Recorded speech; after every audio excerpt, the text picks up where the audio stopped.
한 해 수십만 명이 일을 내려놓았고 평균 20해를 더 살아가야 했었습니다. 그러나 준비는 대개 절반도 채워지지 않았지요. 이정호 역시 그 통계 속 한 사람이었고 알람이 멈춘 그날부터 공허는 그의 일과가 되었었습니다. 응급실을 거친 뒤 그는 4가지를 붙들었습니다. 비상금, 건강, 관계, 배움. 그 단순한 축이 그의 남은 시간을 단단히 붙들어 주었지요. 지금 그 여정의 첫 페이지를 함께 넘겨보겠습니다. 늦은 밤, 도시의 불빛이 하나둘 꺼져가던 시각이었습니다. 아파트 15층 베란다에 서 있던 이정호 씨는 느슨해진 넥타이를 손에 감고 창밖을 오래 바라보았습니다. 35년 동안 매일같이 달았던 회사 배지를 엄지로 문지르며 자신이 걸어온 시간을 더듬었지요. 거실을 스치는 달빛이 공기 중에 먼지를 은은하게 드러냈고 그는 숨을 깊이 들이쉬었다가 천천히 내쉬며 마음속 빈자리를 가늠해 보았습니다. 돈보다 더 크게 남은 후회가 분명히 있음을 그는 그때야 또렷하게 인정했습니다. 그 다음 날 이른 아침이었습니다. 평소 같았으면 시끄럽게 울렸을 알람은 꺼져 있었고 방에는 초침 소리만 얇게 흘렀습니다. 몸은 습관대로 곧장 일어나려 했지만 어디로 가야 할지 정하지 못한 마음이 그를 다시 침대로 눕혔습니다. 베개에 스민 세제 향, 이불이 부스럭거리는 소리, 창틀에 부딪혀 돌아나가는 바람이 낯설게 들렸습니다. 자유가 주어졌는데 자유가 방향을 없애버리는 역설을 그는 그 아침에 처음 체감했지요. 그날 오전 그는 주방으로 내려가 냉장고 문을 열었다 닫기를 몇 번이나 반복했습니다. 안쪽에는 아내가 정갈하게 정리해둔 채소와 반찬들이 가득했지만 무엇을 먹어야 할지, 왜 먹어야 할지 스스로 답을 정하지 못했습니다. 차가운 냉장고 불빛이 그의 허탈한 표정을 더욱 창백하게 만들었고 결국 그는 빈손으로 거실로 돌아왔습니다. 창으로 들어온 햇살이 바닥에 긴 그림자를 그렸고 그 그림자 속에서 그의 어깨는 유난히 작아 보였군요. 정오 무렵이 되자 그는 소파에 몸을 기댄 채 리모컨을 쥐고 채널만 바꾸었습니다. 경제 뉴스의 자막은 은퇴 설계를 말했고 드라마는 젊은 사랑을 이야기했으며 홈쇼핑은 건강식품을 권했습니다. 그러나 그의 귀에는 멀찍이 떨어진 소음처럼만 들렸습니다. 화면은 움직였지만 그의 마음은 고요했고 시간은 흘렀지만 의미는 정지해 있는 듯 했습니다. 점심때 아내는 밝은 블라우스를 입고 외출 준비를 마쳤습니다. 그는 잠옷 차림으로 식탁에 앉아 고개만 끄덕였습니다. 같은 집에 있었지만 서로 다른 리듬 위에 올라선 두 사람의 발걸음은 자꾸 엇갈렸습니다.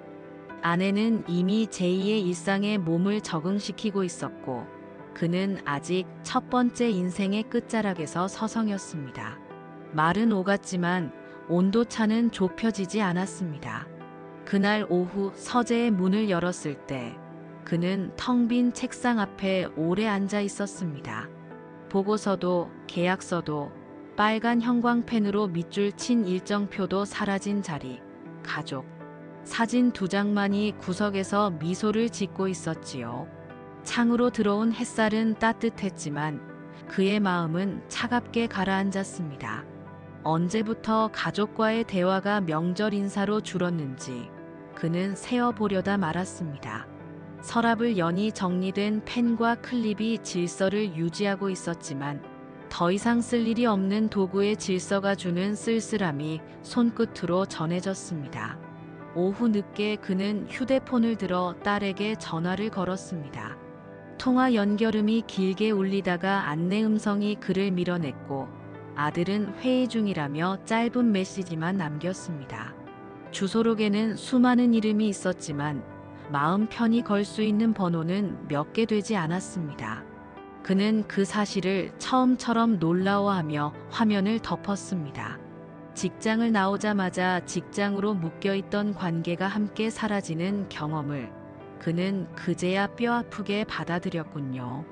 해질녘 혼자 차려 먹는 저녁은 입안에서 오래 머물렀습니다. 김치찌개에 김이 올랐다가 곧 사라지는 걸 바라보며 그는 숟가락을 천천히 움직였습니다. 설거지통에 찬물을 틀자 뽀드득 소리가 싱크대를 타고 퍼졌고, 그때 문득 그는 자신이 앞으로 얼마나 많은 혼자만의 식사를 치러야 하는지 궁금해졌습니다. 끝인가 아니면 시작인가? 그는 그 밤에 그 질문만 여러 번 되뇌었습니다. 며칠 뒤 낮, 그는 은행 창구에 앉아 통장을 펼쳐보았습니다. 퇴직금과 적금, 예금이 엮여 보여주는 숫자들이 줄줄이 떠올랐지만 그 숫자들이 앞으로의 삶을 어떻게 지탱할지 그는 한눈에 떠올리지 못했습니다. 5월 생활비를 묻는 창구 직원의 단정한 목소리에 그는 잠시 말을 고르고 그제야 자신이 그동안 들어오는 월급에 기대어 살았음을 인정했지요. 안내문을 접어 주머니에 넣고 은행을 나섰을 때 봄볕은 충분히 따뜻했지만 발걸음은 가볍지 않았습니다. 현실을 마주본다는 일은 대개 빛이 아니라 그림자부터 보게 했습니다. 그 오후 동네 막걸리집에서 친구들을 만났습니다. 오래된 나무 탁자에 잔이 부딪히는 소리가 경쾌하게 났고 김이 오른 전의 향이 식욕을 깨웠습니다. 먼저 퇴직한 친구는 미리 준비하지 못한 연금 이야기를 꺼냈고, 아직 2년이 남은 친구는 남은 학비와 대출을 말했다지요. 그들은 서로의 말을 끊지 않고 들으며 고개를 끄덕였습니다. 같은 세대가 공유하는 아쉬움과 두려움이 테이블 위에 수증기처럼 얇게 깔렸고, 나눔은 그 얇은 막을 조금씩 걷어냈습니다. 건강 이야기가 자연스럽게 이어졌고, 병원비의 무게, 체력의 저하, 습관의 고치기 어려움이 한꺼번에 언급되었습니다. 그는 그날 자신의 문제가 혼자가 아닌 다수의 얼굴을 하고 있음을 깨닫고 조금 가벼워졌습니다. 저녁에 집으로 돌아와 예전 동료에게 전화를 걸었을 때 그는 다시 한번 직장의 문턱 바깥에 서 있음을 실감했습니다. 업무와 회의로 구성된 시간표 안에서 사람들이 서로 연결되어 있었다는 사실, 그리고 그 연결이 오롯이 사라질 수도 있다는 사실을요. 그 깨달음은 씁쓸했지만 분명했습니다. 그는 마음속에서 직장 인맥과 삶의 인맥을 다르게 적어 놓았고, 빈칸으로 남은 칸을 어떻게 채울지 막연하게나마 생각하기 시작했습니다. 며칠이 지나 저녁 아내와의 말은 조금 서늘하게 부딪혔습니다. 아내는 변화의 필요를 조심스럽게 강조했고, 그는 자기 나이의 새 출발을 회의적으로 바라보았습니다. 동네 커뮤니티 센터 이야기가 자연스럽게 나왔고, 그는 어색함을 핑계로 한 발 물러섰지요. 그날 주방에는 뜨거운 국물 냄새와 함께 답답한 한숨이 오래 남았습니다. 같은 방향을 보던 두 사람이 서로 다른 풍경을 보는 순간이었고, 부부는 그 경계에서 잠시 서 있었습니다. 다음 날 낮, 그는 커뮤니티 센터 앞에서 한참을 머뭇거렸습니다. 유리창 너머로 탁구공이 테이블을 통통 치는 소리, 누군가의 웃음, 찻잔이 소리를 내며 내려앉는 작은 흔들림까지 들렸습니다. 문고리에 손을 얹었다가 내리는 동안 그는 낯선 시작 앞에서 스스로를 설득하는 법을 잊고 있었음을 알아차렸습니다. 돌아서는 발자국이 유리문에 희미한 그림자를 남겼고, 그는 그 그림자를 짧게 바라보다 집으로 향했습니다. 새로운 문턱 앞에서는 누구나 한 번쯤 물러선다는 평범한 사실이 그날 그의 마음을 조금 덜 책망하게 했습니다. 저녁 그는 혼자 밥을 먹으며 텔레비전의 자막을 제대로 읽지 못했습니다. 자유는 계획이 없을 때 공포로 변한다는 문장을 그는 그때 비로소 체감했습니다. 그 공포는 그를 작은 섬으로 밀어올렸고, 섬과 육지 사이에 놓인 물살은 생각보다 거칠었지요. 그날을 넘긴 늦은 밤, 그는 쉽게 잠들지 못해 거실을 천천히 걸었습니다. 새벽 2시, 시계의 눈금이 또렷하게 보이는 어둠 속에서 갑작스러운 통증이 가슴 한가운데를 움켜쥐었습니다. 숨이 가빠지고 심장이 불규칙하게 뛰었습니다. 벽에 등을 대고 바닥으로 미끄러지며 그는 아내를 불러야 한다는 단순한 판단조차 더디게 내렸습니다. 그는 그날 죽음의 전조라는 말을 아주 가까운 거리에서 떠올렸습니다. 응급실의 강한 형광등 아래 그는 낯선 기계의 규칙적인 소리에 생의 리듬을 맡겼습니다.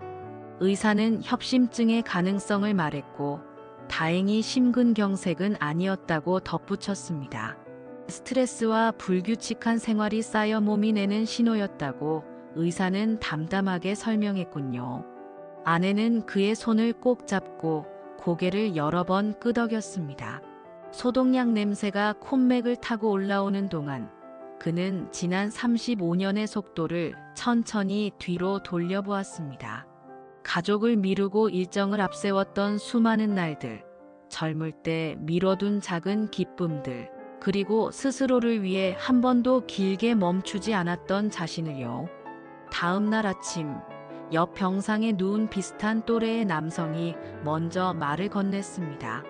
그는 비슷한 일을 겪고 나서 봉사활동을 시작했고 그 활동이 자기 인생을 바꾸었다고 조곤조곤 들려주었습니다. 도시락을 전하며 나눈 짧은 대화, 낯선 집의 현관 앞에서 맡은 오래된 나무 냄새, 누군가의 감사 인사가 마음을 얼마나 단단하게 만드는지에 대한 작은 에피소드들이 병실의 공기를 따뜻하게 데웠습니다. 그는 타인의 이야기를 들으며 자신의 마음 한쪽에서도 작은 불씨가 살아나는 것을 분명히 느꼈습니다. 배우는 기쁨은 주는 자리에서도 충분히 가능하다는 사실을 그는 그 아침에 새겼습니다. 퇴원한 첫날, 그는 서재창을 활짝 열었습니다. 봄 냄새가 방 안으로 쏟아져 들어왔고 먼지 쌓인 노트북이 오랜만에 기지개를 켰습니다. 온라인 강좌와 재능 나눔, 시니어를 위한 학습 프로그램들이 화면을 가득 채웠습니다. 그는 스스로를 늦게 출발한 초보자로 불러도 괜찮겠다고 생각했습니다. 망설임의 시간은 길었지만 방향이 정해지는 순간 발걸음은 가벼워질 수 있음을 믿어보기로 했습니다. 며칠 뒤 낮, 그는 다시 커뮤니티 센터 문을 열었습니다. 이번에는 손잡이가 차갑지 않았습니다. 접수대의 환한 인사가 그의 어깨를 자연스럽게 풀어주었고 그는 독거노인 도시락 배달 목록에 이름을 올렸습니다. 낯선 시선은 곧 호기심으로, 호기심은 이내 반가움으로 바뀌었습니다. 끝이라고 믿었던 경계 뒤에 또 다른 문이 있었다는 것을 그는 그날 확실히 확인했지요. 몇 달이 흐른 어느 날 그는 지역 도서관 강연장에서 자신의 이야기를 담담하게 들려주었습니다. 비상금과 건강, 관계, 배움이라는 4가지 기둥을 강조하며 준비는 서둘러도 지나치지 않다고 말했습니다. 사람들은 조용히 메모했고 질문은 구체적이었습니다. 그는 경험을 정리해주는 일이 누군가의 두려움을 덜어줄 수 있다는 사실에서 커다란 보람을 느꼈습니다. 그날 강연이 끝나고 돌아오는 길, 바람은 살짝 따뜻했고 그의 걸음은 어느 때보다 균형 잡혀 있었군요. 이른 아침에 공원에서는 자전거 체인이 부드럽게 돌아가는 소리가 규칙적인 리듬을 만들었습니다. 그는 자전거 동호회 회원들과 가볍게 인사를 나누며 강변을 달렸습니다. 규칙적인 운동은 몸을 가볍게 했고 사람들과의 약속은 마음을 밝게 했습니다. 한강 위로 떠오르는 햇빛이 바퀴살에 반짝이며 스쳤고 그는 그 반짝임을 오래 눈으로 따라갔습니다. 건강한 몸에 깃드는 마음의 탄력이 무엇인지 그는 그때 또렷하게 알았습니다. 오후의 카페에서는 20년 후배와 마주 앉아 진지한 이야기를 나누었습니다. 그는 후배에게 은퇴 자금, 정기 검진의 꾸준함, 직장 바깥 인맥의 필요, 평생학습의 요령을 짚어주었습니다. 말은 구체적이어야 도움이 된다는 것을 그는 강연과 상담을 통해 이미 배우고 있었습니다. 후배의 메모장에 빼곡한 글씨가 채워지는 모습을 보며 그는 자신도 동시에 정리되고 성장하고 있음을 느꼈습니다. 주말 오후 집에는 오랜만에 온기가 가득했습니다. 손자의 웃음이 거실을 가로질러 뛰어다녔고 접시 부딪히는 소리와 아내의 웃음이 풍성한 배경을 만들었습니다. 딸과 아들은 그의 변화를 진심으로 기뻐했고 그는 늦게 철든 자신을 가볍게 농담했지요. 가족이 주는 기쁨을 실감하는 일은 이렇게 소리와 냄새와 온도와 함께 찾아왔습니다. 그는 그날 함께 먹는 밥의 맛이 얼마나 깊은지 새삼 깨달았습니다. 저녁 서재에서 그는 자신의 채널 정오의 은퇴일기에 달린 댓글을 한 줄 한 줄 읽었습니다. 용기를 얻었다는 말, 봉사활동을 시작하겠다는 다짐, 부모님께 영상을 보여드렸다는 후기가 퍼져 있었습니다. 그는 조심스럽게 답글을 달며 온라인이라는 공간이 나이의 벽을 가볍게 넘긴다는 사실을 감사히 여겼습니다. 구독자 수는 어느새 늘어나 있었지만 그 숫자보다 소중한 것은 교감의 온도였습니다. 화창한 어느 오후 벚꽃잎이 바람에 실려 그의 어깨를 스쳐 지나갔습니다. 그는 밝은색 바람막이를 여미고 페달을 천천히 밟았습니다. 오늘이 가장 젊은 날이라는 말이 화면 한쪽에 자막처럼 떠오르는 듯 했지요. 나이 듦이 곧 쇠퇴가 아니라 깊어짐이라는 사실을 그는 체감했습니다. 매일의 시작은 여전히 새로웠고 새로움은 여전히 설렘을 품고 있었습니다. 그 무렵 그는 작은 사무실에 시니어 라이프 컨설팅이라는 간판을 달았습니다. 벽에는 감사 편지와 수료증이 차곡차곡 붙었고 전화기 너머로 전해지는 낯선 이들의 목소리는 점점 덜 낯설어졌습니다. 그는 자신의 실패와 성공이 누군가에게는 길잡이가 될 수 있음을 믿었고 믿음은 곧 사명이 되었습니다. 주말의 공원 놀이터에서 그는 손자의 그네를 밀어주었습니다. 아이는 더 높이 올려달라고 소리쳤고 그는 웃으며 한 번 더 밀었습니다. 손자는 할아버지의 일을 궁금해했고 그는 다른 어르신들의 행복한 삶을 돕는다고 조용히 말했습니다. 아이의 짧은 찬사가 그의 가슴을 따뜻하게 데웠습니다. 오래 미뤄둔 기쁨이 지금에 와서야 제자리를 찾는 느낌이었지요. 밤, 서재에서 그는 일기를 정리했습니다. 오늘의 상담, 강의에서 얻은 배움, 댓글에서 받은 응원, 자전거 위에서 느낀 바람의 온도가 차분하게 문장으로 내려앉았습니다. 그는 자신이 여전히 배우는 사람으로 남아있음을 반가워했고 배움이 늙음을 늦춘다는 오래된 지혜를 새삼 옮겨 적었습니다. 창밖의 불빛들이 멀리서 별처럼 반짝였고 반짝임은 그에게 등대처럼 보였습니다. 다음 날 새벽 한강변의 일출은 물결 위에 황금빛 길을 길게 그렸습니다. 그는 잠시 달리기를 멈추고 숨을 고르며 그 길을 바라보았습니다. 매일 떠오르는 해는 언제나 같았지만 그가 그 빛에 부여하는 의미는 날마다 달라졌습니다. 오늘도 새로운 시작이라는 믿음, 오늘이 가장 젊은 날이라는 다짐, 그리고 퇴직이 끝이 아니라 새로운 시작이었다는 명료한 문장이 그의 가슴 안쪽에서 또렷하게 울렸습니다. 화면이 서서히 밝아지는 듯 마음의 창도 환하게 열렸습니다. 그는 다시 뛰기 시작했고 발걸음은 물가의 리듬과 나란히 박자를 맞추었습니다. 그리고 마음속으로 조용히 결심했습니다. 자신의 두 번째 인생이 누군가의 첫 번째 용기가 될 수 있도록 오늘의 배움을 내일로 건네겠다고요. 마지막으로 그는 시청자에게 감사의 인사를 전하는 마음을 가만히 정리했습니다. 이 이야기가 누군가의 막막함을 한 걸음 앞으로 옮겨 놓을 수 있다면 그 한 걸음이 또 다른 여러 걸음을 부를 수 있다고 믿었습니다. 준비 없는 퇴직은 끝처럼 보였지만 준비된 퇴직은 분명 시작이었습니다. 그리고 시작은 언제든 지금이 될 수 있었지요. 영상 끝까지 함께 해주셔서 감사합니다.